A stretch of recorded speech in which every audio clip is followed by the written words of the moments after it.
الحمد لله نحمده ونستعينه ونستغفره ونعوذ بالله من شرور أنفسنا ومن سيئات أعمالنا من يهد الله فلا مضل له ومن يضلله فلا هادي له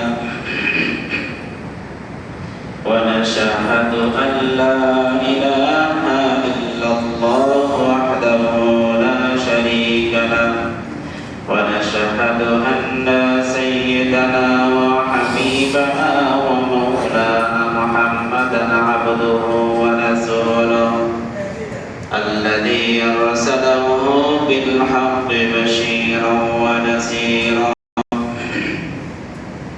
وداعيا إلى الله بإذنه وسراجا منيرا فقد قال الله تعالى في كلامه المجيد والفرقان الحميد أعوذ بالله من الشيطان الرجيم بسم الله الرحمن الرحيم يا أيها الذين آمنوا إذا نودي للصلاة من يوم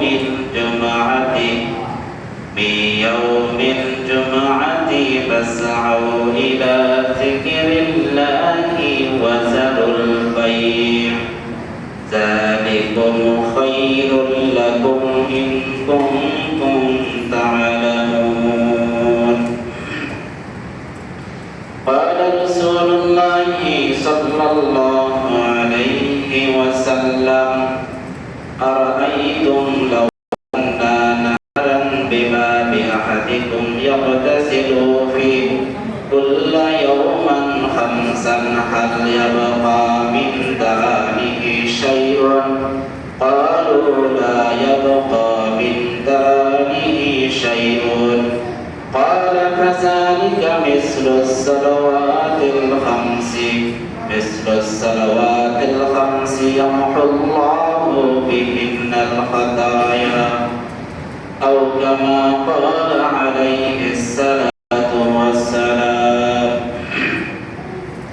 شكر درش اللهم صل على محمد وعلى آل محمد كما صليت على إبراهيم وعلى آل إبراهيم إنك حميد مجيد أستغفر الله الذي لا إله إلا هو الحي القيوم وأتوب إليه الحمد لله লাখ কোটি শুকরিয়া মহান আল্লাহ তাআলা দরবারে যে পবিত্র জুমার দিন আল্লাহ রাব্বুল আলামিন আমাকে এবং আপনাদেরকে বিভিন্ন ব্যস্ততা থেকে সবকিছু কাজ ছেড়ে দিয়ে মসজিদে আসিয়া দুইটা কথা বলা এবং শোনা আমল করার মতো আল্লাহ পাক সকলকে তৌফিক দান করেছেন।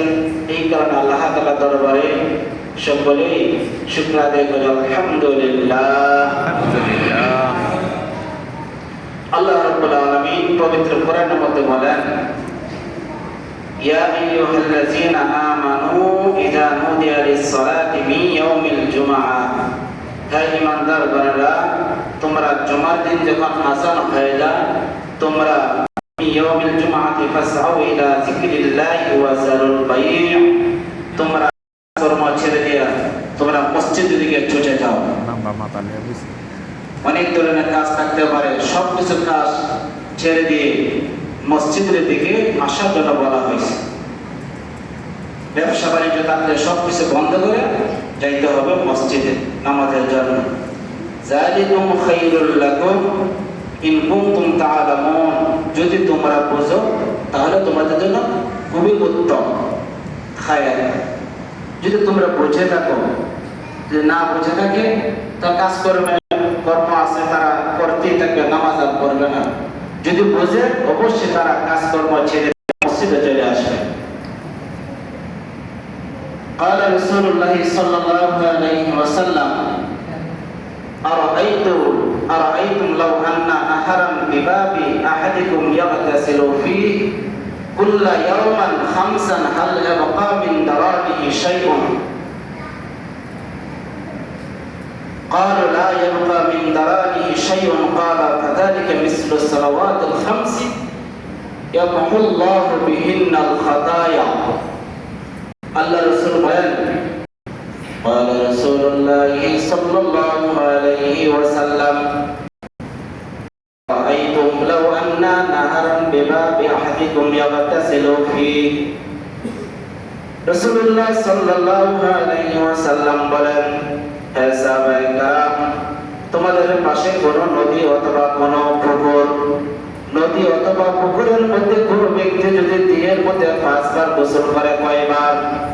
5 বার গোসল করে, সাবান দিয়া দিয়ে 5 বার গোসল করে, তার শরীরের মধ্যে কোনো প্রকার ময়লা থাকতে পারে কিনা? সাহাবায়ে কেরাম আরজ করেন, ইয়া রাসূলুল্লাহ, কোন ব্যক্তি নদীর মধ্যে 5 বার গোসল করলে সাবান দিয়া তার মধ্যে কোনো প্রকার ময়লা থাকতে পারে না। রাসূল করিম সাল্লাল্লাহু আলাইহি ওয়াসাল্লাম বললেন, হে সাহাবায়ে কেরাম, যদি শরীরের মধ্যে ময়লা না থাকতে পারে 5 বার গোসল করার কারণে, ঠিক সেই রকম দৈনিক দিনে 5 বার গোসল, দিনে 5 বার 5 ওয়াক্ত নামাজ যে ব্যক্তি আদায় করবে, তার শরীরের মধ্যে কোনো প্রকার গুনাহ থাকতে পারে না।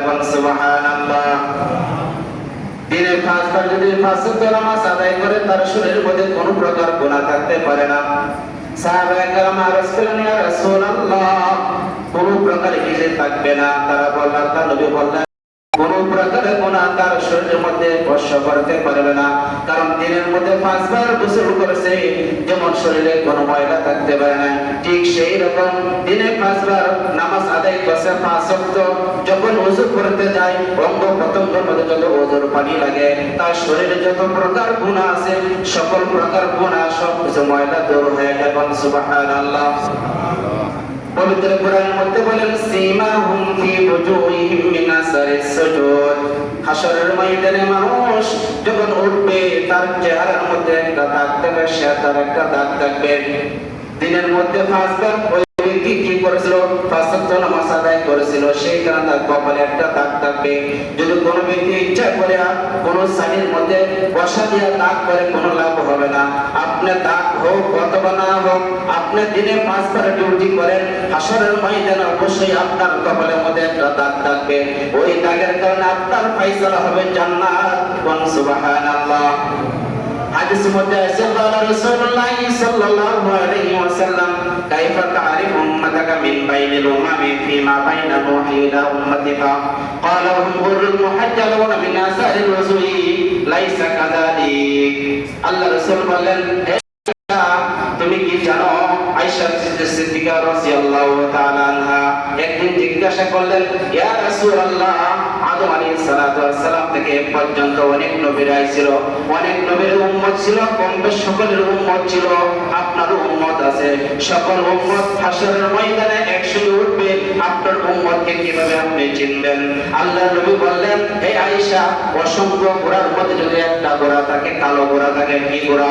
কালো ঘোড়া থাকে, ওই কালো ঘোড়া কপালে চাঁদ কপালে থাকে, সাদা তক্তবা একটা ঘোড়া থাকে, ওই ঘোড়াটাকে চেনা যাবে কিনা? আয়েশা সিদ্দিকা রাদিয়াল্লাহু তাআলা বলেন, ইয়া রাসূলুল্লাহ, যদি আমাদেরকে সহজে চেনা যাবে।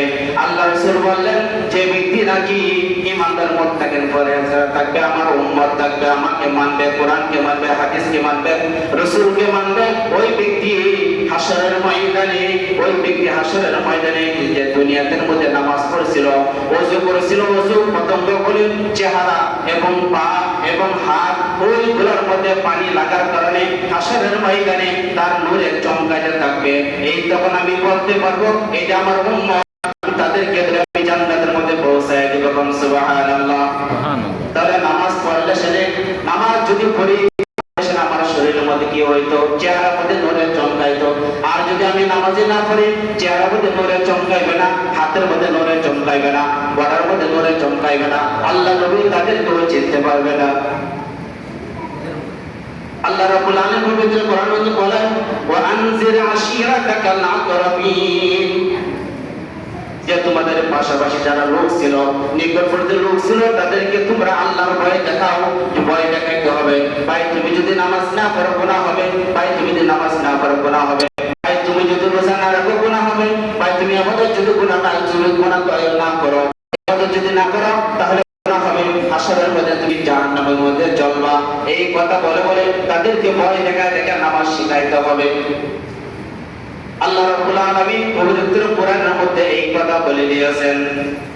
হযরত আবু বকর সিদ্দিক রাদিয়াল্লাহু তাআলা আনহু, রাসূল করিম সাল্লাল্লাহু আলাইহি ওয়াসাল্লাম তোমার শেষ জামানা, রাসূল করিম সাল্লাল্লাহু আলাইহি ওয়াসাল্লাম শেষ মুহূর্তে উনি অসুস্থ হয়ে পড়লেন। সাহাবায়ে কেরাম তাদেরকে আল্লাহর নবী দুই সাহাবীর ঘাড়ে করে মসজিদের মধ্যে অসুস্থ অবস্থা মসজিদে গিয়ে নামাজ পড়াইছেন। এরপরে কিছুদিন পরে আরো বেশি অসুস্থ হয়ে যায়। আল্লাহর নবী যখন অসুস্থ ঘরের মধ্যে পড়ে যাওয়ার পরে নামাজ আর পড়তে কষ্ট হয়, তখন এই সাহাবায়ে কেরাম যখন মসজিদে নববীর মধ্যে নামাজ শুরু হয়ে যাবে, সময় হয়ে গেছে, এই মুহূর্তে আল্লাহর নবী অসুস্থ হওয়ার কারণে বেহুশের মতো হয়ে গেছে, তার জ্ঞান ফিরে না। এমন অবস্থা হয়েছে, সাহাবায়ে কেরাম চিন্তা করলো আল্লাহর নবী যদি এখন দেরি করে আসে, আমরা নামাজ পড়তে দেরি হয়ে যাইব, আমরা এখন কি করতে পারি? হযরত আবু বকর সিদ্দিক রাদিয়াল্লাহু তাআলা আনহুর নেতৃত্বে ইমামতিতে তখন তারা আসরের নামাজ আদায় করলেন। আসরের নামাজ যখন আদায় হয়ে গেল, রাসূল করিম সাল্লাল্লাহু আলাইহি ওয়াসাল্লাম যখন ফিরার পরে বলল, আয়েশা সিদ্দিকা রাদিয়াল্লাহু তাআলা আনহাকে বললেন, হে আয়েশা, এখন কোন সময়? আয়েশা সিদ্দিকা বললেন, ইয়া রাসূলুল্লাহ, এখন তো আসরের নামাজের সময় হয়ে গেছে, নামাজের সময়। তারা তো সাহাবায়ে কেরাম আপনার অপেক্ষা থেকে তারা তো নামাজ আদায় করে ফেলছে।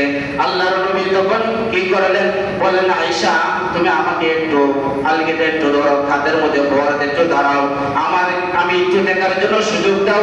মসজিদে নববী, তার ঘর থেকে তখন দেখা যাইতো একটা জানালা ছিল, ওই জানালাটা বলছে তুমি জানালাটা খুলে দাও, আমি তাদের একটু তাকায় একটু দেখি। তখন দেখেন সাহাবায়ে কেরাম তারা নামাজ আদায় করে ওই দেখেন কথাবার্তা বলছেন। আল্লাহর নবী তখন বসে যাওয়ার পরে উনি আল্লাহর নবী আবার শুয়ে গেলেন। শুয়ে যাওয়ার পরে আল্লাহর নবীর চোখ থেকে দর দর করে পানি পড়তেছে। আয়েশা সিদ্দিকা বললেন, ইয়া রাসূলুল্লাহ, আপনি এই দৃশ্য দেখে আপনি কেন চোখের মধ্যে পানি? আল্লাহর নবী বলেন যে আমার চোখের মধ্যে যে পানি তুমি দেখতে পাচ্ছ, এটা দুঃখের কোনো পানি না, এটা আমার তৃপ্তির পানি। এমন পানি উহুদের ময়দানে কষ্ট করেছে, দান্দান মোবারক শহীদ হয়েছে, বিভিন্ন যুদ্ধ করেছে, জিন্দা হওয়ার জন্য, পাঁচওয়াক্ত নামাজ কায়েম করার জন্য, ইসলামকে জিন্দা করার জন্য অনেক কষ্ট তাদেরকে আমরা করেছি। আমি এখন বুঝতে পারলাম, আমি যদি দুনিয়া থেকে বিদায় হয়ে যাই, সাহাবায়ে কেরাম তারা সঠিকভাবে নামাজ পড়বে আমি নিজে দেখতে পারলাম। আমি নাই, এরপরও সাহাবায়ে কেরাম আবু বকরের নেতৃত্বে তারা নামাজটা সুন্দরভাবে পরিচালিত করেছে। সুবহানাল্লাহ। আমি যদি দুনিয়াতে বিদায় হয়ে যাই, এরপরও দুঃখ নাই, আমার যারা চিন্তা ধারণা ছিল তা সব কিছু হয়ে গেছে। রাসূল করিম সাল্লাল্লাহু আলাইহি ওয়াসাল্লাম একদিন যুদ্ধের ময়দান থেকে আসতেছেন। যুদ্ধের ময়দান থেকে যখন আসার সময় সাথে ছিল হযরত আলী রাদিয়াল্লাহু তাআলা আনহু বললেন, আল্লাহর নবী বললেন, হে আলী, আমার তো শরীরে একটু খারাপ লাগতেছে, একটা বৃক্ষ দেখো, একটা গাছের শ্যামা যদি থাকে, ওই জায়গার মধ্যে আমাকে একটু বিশ্রাম করার সুযোগ দাও। কিছুক্ষণ আকারের উপরে একটা গাছ দেখলেন, গাছের মধ্যে হযরত আলী রাদিয়াল্লাহু তাআলা আনহু উনি তো বসে পড়লেন। আল্লাহর নবী বললেন, হে আলী, আমি তোমার গরুর উপরে মাথাকে একটু ঘুমাইতে চাই, তুমি কি বলো? তখন আলী রাদিয়াল্লাহু তাআলা বললেন, ইয়া রাসূলুল্লাহ, আপনি কি বলেন? আপনি সাইয়্যিদুল মুরসালিন রাহমাতুল আলামিন জনাব মুহাম্মদ রাসূলুল্লাহ সাল্লাল্লাহু আলাইহি ওয়াসাল্লাম, সমস্ত নবীদের সমস্ত ইমাম, আপনি হলেন সবচেয়ে বড় নেতা, বিশ্ব জাহানের সবচেয়ে বড় নেতা হলেন আপনি। আপনি আমার গরুর উপরে মাথা দেবেন, এর চেয়ে আমার কোনো ভাগ্য কি হতে পারে? অনেক বড় আমার ভাগ্য। আপনি শুয়ে যান। শুয়ে যাওয়ার পরে আল্লাহর নবী যখন শুয়ে যাওয়ার পরে আসরের নামাজ টাইম হয়ে গেছে, আজান দিছে, আজান দেওয়ার পরে আল্লাহ নবী ঘুমের মধ্যে তখন হযরত আলী রাদিয়াল্লাহু তাআলা ওনাকে ডাক দিতে পারতেছেন না, কারণ নবীকে ডাক দিবেন পৃথিবী এমন কোনো মানুষ নাই, কাউকে আল্লাহ পাক কাউকে পারমিশন দেয় নাই নবীকে ডাক দিবে, ডাক দেওয়ার অধিকার কাউকে দেয় নাই। অথচ ওনার খাস সাহাবী, প্রসিদ্ধ একজন সাহাবী হযরত আলী রাদিয়াল্লাহু তাআলা আল্লাহ নবীকে এই কথাটা বলতে পারতেছে না যে ইয়া রাসূলুল্লাহ আসরের নামাজের সময় শেষ হয়ে যাইতেছে, আপনি একটু উঠুন, আপনাকে না নিয়ে একটু নামাজটা পড়ি। তারপরে বলতে পারে না, সূর্যটা ডুবে ডুবে এমন অবস্থা, মাগরিবের টাইম হয়ে যাইতেছে। এই মুহূর্তের মধ্যে তখন হযরত আলী রাদিয়াল্লাহু তাআলা বললেন, ইয়া আল্লাহ, আমি মুসলমান হওয়ার পরে আমার নামাজ কোনো কাজা হয় নাই, আজকে রাসূল করিম সাল্লাল্লাহু আলাইহি ওয়াসাল্লাম আমার গরুর উপরে তোমাকে ডাক দিতেও পারে না, আজকে জানি আমার নামাজটা কাজা হয়ে যাবে। কোনদিন নামাজ কাজা করি নাই, আজকে কাজা হয়ে যাবে। এইভাবে আলী রাদিয়াল্লাহু তাআলা চোখ থেকে একটা পানির ফোঁটা আল্লাহ নবীর চেহারার মধ্যে পড়ে গেলেন। পড়ে যাওয়ার পরে আল্লাহ নবী জেগে গেলেন। তখন আল্লাহ নবী জেগে যাওয়ার পরে হযরত আলী পানিতে যখন পড়ে গেল, আল্লাহ নবী বলেন, হে আলী, তুমি কেন কান্নাকাটি করতেছো? ইয়া রাসূলুল্লাহ, আপনি একটু তাকায় দেখেন, প্রভু দেখি একটু তাকায় দেখেন কি অবস্থা। এই কি হয়েছে? পশ্চিম থেকে তাকায় দেখেন যে সূর্যটা একবারে ডুবে যাইতেছে, মাগরিবের নামাজের টাইম হয়ে যাইতেছে। আমরা তো আসরের নামাজ পড়ি নাই, আসরের নামাজ পড়ি নাই। তখন আল্লাহ নবী বললেন, হে আলী, আমাকে তুমি কি সুলাইমান পয়গম্বর পাইছো, নবী পাইছো, আমাকে আদম নবী পাইছো, এই মুহূর্তে তুমি দেখতে পারবা শেষ নবীর মুজিজা কি, এই মুহূর্তে তুমি দেখতে পারবা। আল্লাহ নবী ঘুম থেকে ওঠার পরে ওযু করার পরে এই সূর্যকে বলছে, সূর্য, আমি এবং আলী নামাজ পড়ি নাই, তুমি সরাসরি যে সূর্য যে জায়গা গেছো ওই সূর্য তুমি আবার আসরের জায়গার মধ্যে চলে আসা করো। সুবহানাল্লাহ। এই কথা বলার সাথে সাথে সূর্যটা আবার আসরের জায়গার মধ্যে চলে আসে। আসরের জায়গার মধ্যে চলে আসার পরে আল্লাহ নবী তখন আসর আদায় করলেন। এরপরে ওই জায়গা থেকে সূর্য মাগরিবের জায়গার মধ্যে গেছে। সুবহানাল্লাহ। এরপরে সাহাবারা কি করে নাই? নামাজ কাজা করে নাই। আমরা তো কিছু একটা কাজ হইলে নামাজ কাজা করে নাই, এই সমস্যা ওই সমস্যা দেখে নামাজ আমরা পড়তে পারি না। যারা নামাজ পড়তে পারি না, হাশরের ময়দানে কি অবস্থা হবে? হাদিসের মধ্যে আছে, قال رسول الله صلى الله عليه وسلم اول ما يحاسب به العبد يوم القيامه الصلاه। হাশরের ময়দানে সর্বপ্রথম নামাজ সম্পর্কে তাদেরকে প্রশ্ন করা হবে। রাসূল করিম সাল্লাল্লাহু আলাইহি ওয়াসাল্লাম সপ্তাহ পর অসুস্থ হওয়ার 2 সপ্তাহ পর দিকে আল্লাহ নবী বেশি অসুস্থ হয়ে গেলেন। পাশে বসে হযরত আয়েশা সিদ্দিকা রাদিয়াল্লাহু তাআলা আনহা এবং ফাতেমা রাদিয়াল্লাহু তাআলা আনহা, ওনার শরীরের মধ্যে একটা চাদর মোবারক ছিলেন, এই চাদর দিয়ে আল্লাহ নবীর শরীরটা ঢাকা ছিল। কিছুক্ষণ পরে আয়েশা সিদ্দিকা রাদিয়াল্লাহু তাআলা আনহা তখন এই চাদরটা আবার টান দিয়ে উঠাইলেন। উঠানোর পরে দেখলেন আল্লাহ নবীর শরীরের চতুর্দিকে প্রত্যেকটা লোম থেকে ঘাম বাইর হইতাছে, এমন কোনো লোম বাকি ছিল না, এমন অবস্থা হইতাছে। কিছুক্ষণ পরে দেখা যায় এই দরজা মারা ছিল, এই দরজার মধ্যে দেখা যায় টক টক করে শব্দ হইতাছে, আসসালাম দিতেছে, আসসালামু আলাইকুম ইয়া রাসূলুল্লাহ, আসসালামু আলাইকুম ইয়া রাসূলুল্লাহ। রাসূল করিম সাল্লাল্লাহু আলাইহি ওয়াসাল্লাম তখন বললেন, এই ফাতেমা, তুমি দরজাটা খুলে দাও, কে দেখো কে আসছে, তুমি একটু চায়া দেখো। তাড়াতাড়ি দেখো, মালিকুল মউত আইছে। কে আইছে? মালিকুল মউত আইছে।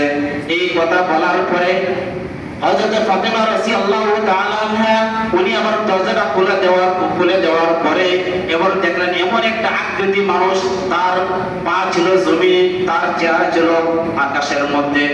এই দেখার পরে আল্লাহ নবী বলেন, হে আব্বা, এমন একটা মানুষ দেখলাম মক্কা মদিনাতে, এমন কোনো